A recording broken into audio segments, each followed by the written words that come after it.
todas as coisas cooperam para o bem. Romanos 8, de 28 a 30. Sabemos que todas as coisas cooperam para o bem daqueles que amam a Deus, daqueles que são chamados segundo o seu propósito.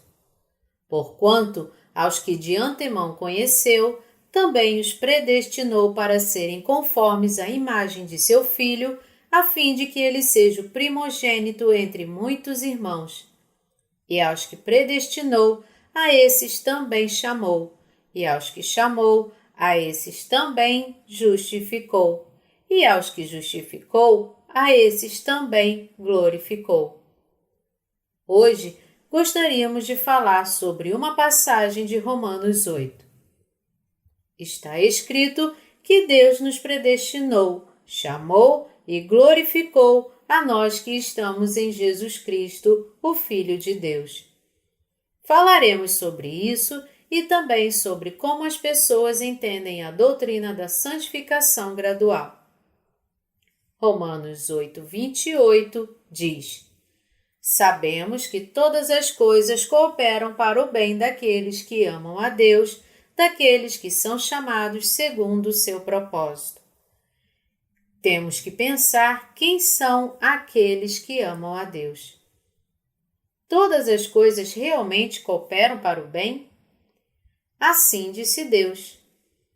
No início, antes de Deus criar os homens, Ele planejou nos tornar seu povo segundo o seu propósito e fez isso através de Jesus Cristo, seu único Filho.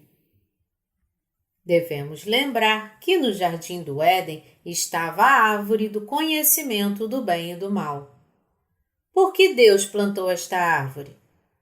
Seria melhor se Deus não tivesse plantado a árvore do conhecimento do bem e do mal. Muitas pessoas estão curiosas sobre isso. Mas era o profundo plano e propósito de Deus. Deus criou os homens para serem conforme sua própria imagem. Na verdade, a humanidade não é diferente do resto da criação até que recebamos a justiça de Deus.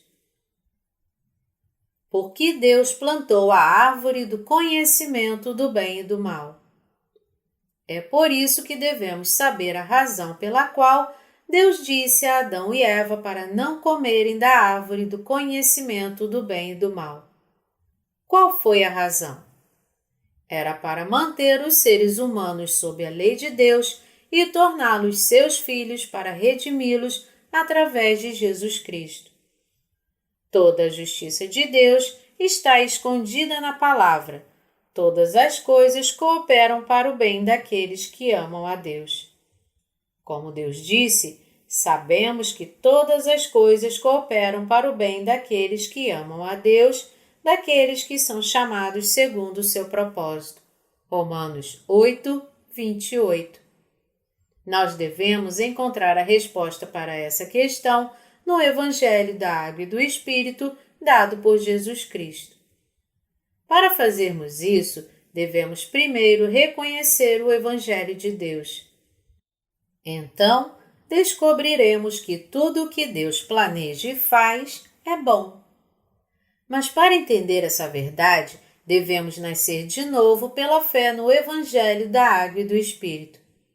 Devemos buscar a resposta no Evangelho que Deus nos deu. A razão pela qual Deus nos criou, plantou a árvore do conhecimento do bem e do mal no Jardim do Éden, permitiu que Adão e Eva comessem dela e nos fez conhecer a lei, foi para nos tornar seus próprios filhos. Nosso Senhor Jesus, que nos libertou, permitiu que todas estas coisas acontecessem para que Ele pudesse nos dar o perdão dos pecados, a vida eterna, a glória e o céu. Deus fez o homem do pó e a humanidade foi criada e nasceu para ser fraca. A Bíblia frequentemente nos compara a vasos de barro. Deus, que é o oleiro, formou o homem do barro. Ele formou o homem do pó e soprou nele o amor da água e do Espírito. Deus nos deu a verdade da água e do Espírito para nos tornar seus filhos. Um vaso de barro quebra facilmente. Desta forma, Deus primeiro criou o corpo e o espírito do homem para serem fracos, a fim de torná-los seus filhos. Seu propósito foi cumprido por Jesus, que lavou todos os pecados da humanidade e os revestiu com a santidade de Deus para dar a eles a vida eterna por meio do Evangelho da Água e do Espírito. É por isso que Deus nos fez imperfeitos e fracos desde o início, ao invés de perfeitos. Porque Deus criou o homem para ser fraco no início. Porque Deus plantou a árvore do conhecimento do bem e do mal no Éden e disse a Adão e Eva para não comerem dela. A razão por trás disso deve ser entendida com o Evangelho da Água e do Espírito. Porque Deus disse que a semente da mulher pisaria na cabeça de Satanás e que Satanás feriria seu calcanhar quando Adão e Eva caíram e pecaram. Todas essas coisas aconteceram para que todos se tornassem seus filhos. Era seu plano para nós em Jesus Cristo, seu único Filho. Quem, então, é chamado segundo o propósito de Deus? Eles são aqueles que reconhecem seus pecados e iniquidades e buscam o amor e a misericórdia de Deus. Devemos perceber que as alegações teológicas da doutrina da eleição incondicional e da doutrina da santificação gradual estão erradas. A doutrina da eleição incondicional está errada porque nosso Deus não é do tipo que simplesmente escolheria alguns incondicionalmente, enquanto abandonaria a outros sem qualquer critério. Em vez disso, aqueles a quem Deus elege e chama são aqueles que reconhecem seus pecados e confessam que não têm escolha a não ser ir para o inferno. São aqueles a quem Deus tem misericórdia e a quem Ele chama com seu Evangelho da água e do Espírito. Entre as inúmeras pessoas que nascem neste mundo e voltam para Deus, nenhuma é escolhida ou abandonada por Deus sem qualquer critério. Se Deus não o tivesse escolhido sem nenhum critério, você protestaria contra Ele. Seria sem sentido dizer que Deus fez de você ou de alguém um filho do diabo sem nenhum critério. Não foi isso que Deus fez.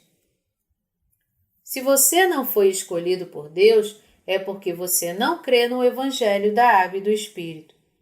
Se você não crê neste Evangelho dado por Deus, então Ele o abandonará, pois o Senhor Jesus disse: pois não vim chamar os justos, e sim pecadores ao arrependimento.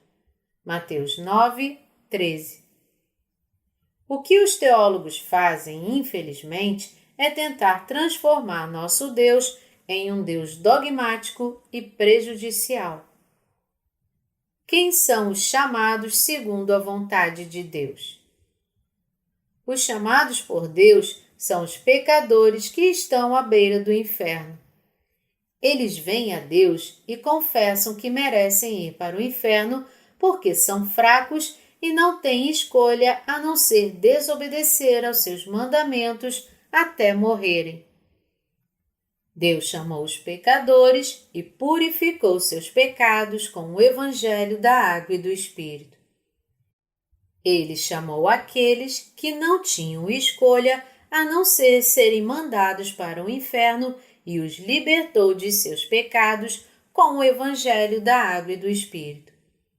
Deus não veio para chamar os bons e obedientes à lei. Deus chama aqueles que realmente tentam viver segundo a sua vontade, mas reconhecem que sua fraqueza os força a pecar, embora coloquem sua fé e dependam de Deus. O propósito de Deus é chamar os fracos, instáveis e débeis para torná-los justos, para torná-los seus filhos. Este é o chamado de Deus segundo a sua vontade. Todas as coisas cooperam para o bem daqueles que são chamados segundo o seu propósito.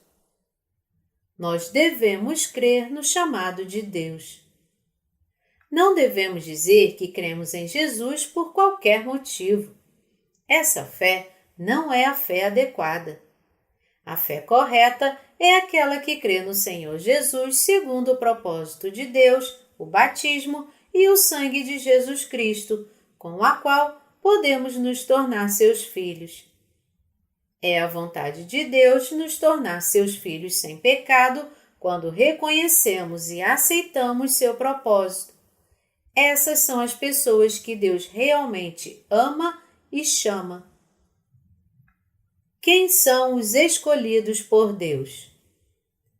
Deus não coloca as pessoas em duas filas e escolhe todas da direita dizendo: venha, creia em Jesus e vá para o céu, e depois vira para a esquerda e diz: vá para o inferno. Os calvinistas dizem que Deus escolheu certas pessoas sem nenhum critério e decidiu abandonar o resto desde o início. Mas Deus não é assim. Deus fez com que todas as coisas cooperarem para o bem daqueles que são chamados segundo o seu propósito. Não faz sentido pensar que fomos escolhidos incondicionalmente, sem qualquer critério. Então Deus é um Deus injusto? Certamente não. Todos são iguais diante de Deus e sua lei. Recebemos a graça da salvação de Deus, que nos salvou dos nossos pecados através de Jesus Cristo. A chance de crer nessa verdade também é a mesma para todos. Ele permite que aqueles que aceitam seu propósito e conhecem suas fraquezas descubram e creiam no Evangelho da Água e do Espírito. O que então são as verdadeiras predestinação e eleição divinas? Para nós, é sermos chamados segundo o propósito de Deus no Evangelho da Água e do Espírito que Ele nos deu. Nós nascemos neste mundo e tivemos a chance de ouvir o Evangelho, porque Deus levou nossos pecados através de Jesus e planejou nos tornar seus filhos. Ele planejou tudo em Jesus Cristo. Assim foi como Deus planejou. Quando entramos em sua presença, devemos, portanto, considerar se somos como Jacó ou Esaú. A Escritura nos diz que Deus amou Jacó e odiou Esaú. Também nos fala sobre Caim e Abel, que Deus amou Abel, mas odiou Caim. Deus odiou Esaú e Caim e amou Jacó e Abel sem qualquer motivo? Não. Foi porque Esaú e Caim confiaram apenas em sua própria força e nunca clamaram pela misericórdia de Deus, enquanto Jacó e Abel conheciam suas fraquezas, clamaram pela misericórdia de Deus e confiaram em sua palavra. A Escritura explica a predestinação e eleição de Deus usando essas pessoas como exemplo. De que lado pertencemos? Podemos encontrar Deus se confiarmos em nossa própria força, assim como Esaú fez? Não, nós não podemos. A única forma para encontrá-lo é por meio do Evangelho da Água e do Espírito, que é cheio da misericórdia de Deus. De que lado estamos diante de Deus? Somos nós que queremos ser abençoados na presença de Deus, mas sempre deixamos de fazê-lo por causa de nossa fraqueza. Embora desejemos viver segundo o propósito de Deus, ainda somos fracos e instáveis diante dele, e, portanto, a única coisa que podemos pedir é misericórdia. Se quisermos ser abençoados por Deus, temos que ser como Jacó e ter a fé que Abel tinha. Temos que reconhecer diante de Deus o fato de que somos fracos, instáveis e covardes. O Salmo 145:14 diz: O Senhor sustém os que vacilam e apruma todos os prostrados. Na verdade, todos se prostram diante de Deus. Não temos coragem. Fazemos concessões para os menores benefícios. Somos servos. Às vezes podemos parecer corajosos, mas é só por um segundo. Se olharmos para a nossa vida em particular, podemos descobrir o quão servos nós somos. Nos sujeitamos ao forte ou mesmo ao falso que nos compele a ignorar a verdade. Mas Deus chamou os servos para amá-los e dar-lhes a salvação em Jesus Cristo e os fez seus filhos. Precisamos perceber o quão fracos e pecadores somos para ser amados por Deus. Temos que perguntar se podemos realmente obedecer à lei para sua satisfação total. Devemos, então, perceber que simplesmente não somos capazes de guardar a lei e que, como resultado, não podemos viver uma vida perfeita. Se eu fosse perfeito, nunca precisaria de um Salvador. Se fôssemos perfeitos, por que precisaríamos da ajuda e das bênçãos de Deus? É porque somos fracos diante de Deus que precisamos de suas bênçãos. Precisamos de sua misericórdia.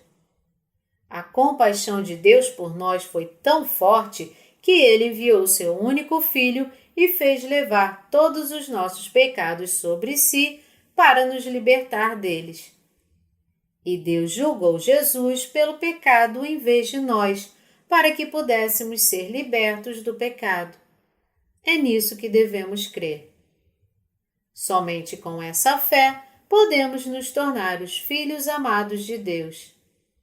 É por causa dessa misericórdia que estamos envolvidos por seu amor, não por causa de nossos esforços próprios para alcançar nossa própria salvação. Embora muitos cristãos ensinem e sigam a predestinação e a eleição como doutrinas, eles também se preocupam com essas doutrinas. Isso porque eles estão constantemente se perguntando se são escolhidos por Deus ou não. Essas duas doutrinas são cerca de 90% da teologia calvinista. A questão é se, apesar de sua fé em Jesus, eles realmente foram escolhidos ou não, e é isso que os deixa ansiosos. Mas não é o fato de ser escolhido ou não que é importante. Pelo contrário, o importante é crer no Evangelho da Água e do Espírito para ser salvo e receber a justiça de Deus. Aqueles que receberam esta justiça de Deus pela fé são os escolhidos. Havia um doutor em teologia que era considerado um dos mestres da teologia conservadora. Ele deu grande importância aos ensinamentos do calvinismo, como doutrinas da predestinação e da eleição divina. Um dia, ele estava dando uma palestra sobre esses assuntos quando um aluno perguntou: Bem, você foi escolhido por Deus? Como você pode saber quem Deus escolheu? O teólogo respondeu: Quem pode saber isso? Só saberemos disso quando estivermos diante de Deus. O aluno perguntou novamente: Então, o que você fará quando estiver diante de Deus e ele disser que você não foi escolhido? O professor respondeu: O que posso fazer a respeito do que Deus já decidiu por si mesmo? É por isso que eu disse que só saberei quando estiver diante de Deus. Os alunos pensaram: ele é um homem muito humilde. Mesmo um grande homem como ele diz que não sabe se foi escolhido ou não. Portanto, é natural que ninguém saiba se é ou não é escolhido. Mas a verdade é que a justiça de Deus estava oculta e agora está claramente manifestada. Existem algumas coisas que Deus ocultou do homem, mas ele as revelou no tempo devido. Como os evangelistas podem pregar o Evangelho quando nem mesmo eles sabem se são escolhidos para serem salvos ou não? Aqueles que são chamados por Deus são aqueles que creem na sua justiça. Romanos 8:29 afirma: Porquanto aos que de antemão conheceu, também os predestinou para serem conformes à imagem de seu Filho, a fim de que ele seja o primogênito entre muitos irmãos. Deus Pai nos predestinou para sermos conforme à imagem de seu único Filho, Jesus Cristo, para que ele seja o primogênito entre muitos irmãos. Aqui Jesus é chamado de primogênito. Se cremos em Jesus e no Evangelho da Água e do Espírito que ele nos deu, seremos salvos de todos os nossos pecados e nos tornaremos filhos de Deus. Então, o que Jesus seria em relação a nós? Ele seria nosso irmão mais velho. Ele é o primogênito de Deus e nós somos seus irmãos e irmãs mais novos. Há muito tempo, quando eu morava em uma casa de oração, um velho evangelista me visitou. Ele começou a crer em Jesus quando estava na China e depois veio para a Coreia. Eu o ouvi orando um dia e ele disse assim: Irmão Jesus e Deus Pai, muito obrigado por me salvar. Irmão Jesus, por favor, me ajude. Jesus é nosso irmão. Podemos questionar se Deus sabe tudo sobre nós. A resposta é sim, Ele sabe tudo. Deus, o Pai, sabe tudo sobre nós. Ele planejou nos salvar de nossos pecados através de seu único Filho, mesmo antes da criação do mundo. Este foi o plano de Deus. Seu Filho Jesus veio a este mundo, foi batizado e crucificado para nos salvar de nossos pecados. Deus já havia planejado isso. Podemos dizer que antes da fundação do mundo, Deus convocou uma conferência tripartite. O triuno Deus, o Pai, o Filho e o Espírito Santo, planejou libertar aqueles que crescem em sua justiça. Seu plano foi criar os homens e torná-los seus filhos para viverem juntos com ele em seu reino perfeito. O Pai, o Filho e o Espírito Santo concordaram com o plano. Então, no processo de pensar sobre como ele deveria criar o homem e fazer de toda a humanidade seus filhos, Deus planejou enviar seu Filho Jesus ao mundo e fazer com que ele fosse batizado e morto na cruz, para que todos pudessem ser conformes à imagem de seu Filho. Qual foi o propósito de Deus ao nos criar? Foi para nos tornar seus filhos. Jesus é o primogênito de Deus? Sim, ele é. E porque nos tornamos filhos de Deus, também somos seus irmãos. Enquanto viveu nesta terra por 33 anos, Jesus experimentou todas as fraquezas e instabilidades humanas. É por isso que, quando oramos, dizemos: Jesus, sou tão fraco, é o que eu sou. Por favor, me ajude e me proteja. Abrande o coração das pessoas para que aceitem a sua palavra, proteja, derrame a sua graça e as ajude. O Senhor Jesus ouve e responde nossas orações. Orar a Jesus e orar a Deus são a mesma coisa. Qual foi o propósito de Deus em nos criar? Foi para nos tornar seus filhos. Deus sabe tudo sobre nós. Ele nos fez nascer neste mundo e nos salvou de todos os nossos pecados pelo batismo de Jesus e seu sangue na cruz, porque ele nos predestinou, mesmo antes da fundação do mundo, para sermos adotados como seus próprios filhos e filhas. Ele, portanto, conhece não apenas as nossas vidas e mortes, mas cada movimento nosso. Ele sabe quando nascemos, de quem nascemos, quando nos casamos, quando teremos nossos próprios filhos e o que acontece conosco em nossas vidas. Deus, que sabe tudo sobre nossas vidas, nos deu o Evangelho da Água e do Espírito para que pudéssemos crer em Jesus Cristo e nos tornarmos filhos de Deus. Deus nos conheceu de antemão e nos predestinou. Romanos 8:30 afirma: E aos que predestinou, a esses também chamou, e aos que chamou, a esses também justificou, e aos que justificou, a esses também glorificou. Não consigo enfatizar o suficiente o quão importante é para nós entendermos e crermos nesta passagem. Muitas pessoas usam o versículo acima para embasar a doutrina da santificação gradual.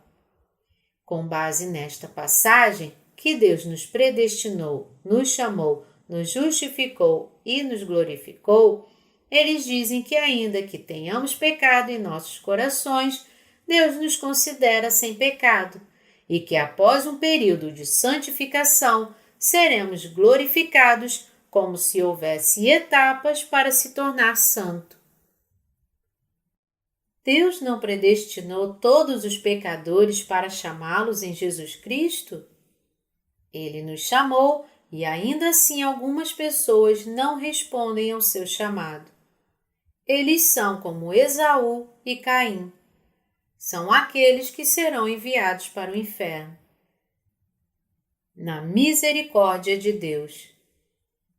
Deus, o Pai, planejou nos chamar em seu único Filho, Jesus Cristo, e nos predestinou para a adoção como seus filhos próprios, lavando nossos pecados com a água e o sangue. Pessoas que ainda não buscam a Deus, mesmo quando Ele os chama, estão fora da salvação de Deus.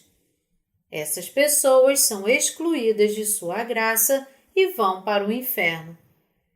Mas também existem pessoas que obedecem ao chamado de Deus. Elas dizem: Senhor, embora eu seja fraco assim, você aceitará alguém como eu? Deus diz: é claro que sim. É verdade? Você me aceitará mesmo eu sendo tão fraco? É claro que eu te aceitarei. Deus, eu não tenho nada especial para oferecer e não posso nem mesmo prometer que serei bom de agora em diante. Eu ainda assim te aceito. Eu não estou certo se irei melhorar e nem mesmo se sei se tenho habilidade para isso. Ainda assim, eu te aceitarei. Provavelmente você não me conhece. Você ficará desapontado comigo. Normalmente, não ficamos envergonhados como se quiséssemos nos esconder em algum lugar quando sabemos como somos e alguém ainda acredita em nós? Por que queremos nos esconder? Queremos nos esconder porque não somos capazes de melhorar e não podemos nem mesmo manter o que fizemos até agora. É por isso que continuamos pedindo: Você me aceitará apesar de eu ser tão fraco? Realmente me aceitará? Eu posso acreditar em você? Alguém como eu pode receber perdão de pecados? Alguém como eu pode se tornar justo, mesmo não sendo capaz de ser bom no futuro? Mas nosso Deus tem poder para transformar uma oliveira brava em uma oliveira cultivável. Originalmente éramos oliveiras, que são selvagens por natureza, mas nos tornamos oliveiras cultiváveis pelo Evangelho que Jesus nos deu. Ele nos chamou a nós que não podemos deixar de pecar. Ele nos chamou quando estávamos um pouco mais fracos? Ele nos chamou quando nós estávamos absolutamente sem forças. Ele nos chamou em Jesus Cristo, apesar de nossa grave e profunda fraqueza. Ele chamou a nós, que éramos instáveis. O que ele fez depois que nos chamou? Ele tirou todos os nossos pecados e nos deu sua justiça para que pudéssemos ter a vida eterna.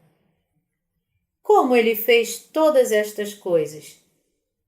No capítulo 3 de Mateus, está escrito que Jesus veio a este mundo e foi batizado para cumprir a justiça que Deus preparou para toda a humanidade. Jesus foi batizado por João, levou sobre si todos os pecados da humanidade, morreu na cruz carregando nossos pecados e ressuscitou dos mortos no terceiro dia para nos salvar dos pecados do mundo. Ele nos deu uma nova vida e, ao fazer isso, nos justificou e lavou todos os nossos pecados. Jesus nos chamou, lavou nossos pecados com a água e o sangue, nos deu a justiça de Deus, nos justificou e então glorificou aqueles que ele justificou, tornando-os filhos de Deus. Jesus nos glorificou para entrarmos no céu e vivermos eternamente como filhos de Deus. Você entende isso? Mas as doutrinas religiosas ensinam que, embora você seja um pecador, se você crer em Jesus, gradualmente será santificado com o tempo e que, quando morrer, estará diante de Deus como uma pessoa perfeita. Isso é contra a verdade. Esta não é a verdadeira fé. Esta fé é a da doutrina da santificação e não a verdadeira. O Senhor Jesus nos salvou de nossos pecados e Deus nos predestinou, nos chamou, lavou nossos pecados com a água e o sangue de uma vez, nos fez seus filhos, que são santificados, e nos abençoou para entrarmos no reino de Deus na glória. Esta é a verdade e é assim que ele fala a verdade, colocando todas as bênçãos de Jesus Cristo em uma frase. Esta passagem não está falando sobre os 7 estágios da doutrina da santificação gradual. A passagem não está dizendo que nos tornaremos gradualmente perfeitos depois de passar pelos 7 estágios. Romanos 8,30 não diz que Deus nos chamará depois que crermos em Jesus ou que nos tornaremos santificados à medida que envelhecermos. A passagem também não diz que subiremos a escada da santificação passo a passo até que finalmente alcancemos a santificação completa. Quando conhecemos Jesus Cristo, sabemos que Ele nos chamou, que perdoou nossos pecados de uma vez por todas com a água e o sangue. Quando viermos a Deus com este Evangelho da verdade, seremos recebidos em seus braços. Algumas pessoas dizem: eu nem sabia dos meus pecados antes, mas depois de ouvir o sermão, estou começando a perceber isso. Há 1 ou 2 pecados que eu lembro do passado e provavelmente continuarei a pecar no futuro. Então não acho que posso crer em Deus. Mas isso não está certo. Devemos pensar desta forma. É isso mesmo. Eu não conhecia meus próprios pecados, mesmo quando os estava cometendo. Toda a palavra de Deus está certa. Eu devo crer em sua palavra, mas não sou capaz de viver de acordo com a palavra. Eu sou inevitavelmente um pecador que está destinado ao inferno. É por isso que Jesus veio. Nós nos tornamos sem pecado pela fé em Jesus e recebemos o perdão dos pecados. Tornamo-nos santificados e somos feitos filhos de Deus. Ao nos tornarmos filhos de Deus, podemos entrar no céu e ser glorificados. Esta é a verdade e a justiça de Deus. Deus nos predestinou, nos chamou, nos justificou e nos glorificou. Você pode pensar que a doutrina da santificação gradual está correta, dizendo: Eu mudarei gradualmente e serei uma pessoa sem pecado. Mas você é justificado e santificado de uma vez, no momento em que você crê no Evangelho da Água e do Espírito. Seu coração não muda em estágios, mas se torna sem pecado de uma vez, e é a sua fé que cresce gradualmente quando você crê na Palavra de Deus e em sua Igreja. Nossa fé cresce gradualmente à medida que nos alimentamos da Palavra de Deus, chegando a um ponto em que podemos até mesmo ensinar outras pessoas. Mas a afirmação de que nos tornaremos filhos de Deus depois de nos tornarmos mais completos e menos pecadores não se baseia na Bíblia. Tornamo-nos santificados e sem pecado de uma vez só. Deus nos chamou segundo a sua predestinação em Cristo Jesus? Sim, Ele chamou. Ele nos chamou em Jesus Cristo e nos tornou justos e sem pecado. Deus nos justificou e nos tornou sem pecado através de Jesus Cristo, nos tomou como seus filhos e nos glorificou para entrar no seu reino. Nos tornamos justos de uma vez pela fé na salvação de Jesus Cristo, que cumpriu toda a justiça de Deus. Fomos abençoados porque obedecemos ao chamado de Deus e cremos que Jesus lavou todos os nossos pecados para nos tornar, em vez de pessoas instáveis, os filhos justos e sem pecado de Deus, o povo do seu reino. É por isso que a doutrina da santificação está incorreta. Não faz sentido. A Bíblia fala claramente: e aos que predestinou, a esses também chamou, e aos que chamou, a esses também justificou, e aos que justificou, a esses também glorificou. A fé cresce gradualmente, mas o perdão dos pecados, o tornar-se filho de Deus e a entrada no céu, tudo isso acontece de uma só vez. Você crê nisso? Nós somos capazes de nos tornar filhos de Deus pela fé no Evangelho da Água e do Espírito. Deus salvou nossas vidas sem valor de todos os nossos pecados pela graça da água e do Espírito. Fizemos alguma coisa para Deus receber nossa salvação? Contribuímos para nos tornarmos justos? Não há nada que planejamos e ninguém decide crer em Jesus antes de nascer.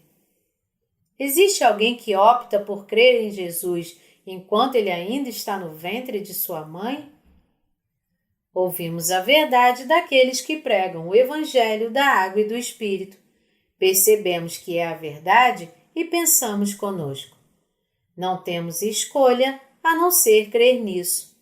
Uma pessoa pecadora como eu deve crer nisso. A partir desse momento, nós começamos a crer no Evangelho da Água e do Espírito, recebemos o perdão dos pecados e nos tornamos filhos de Deus.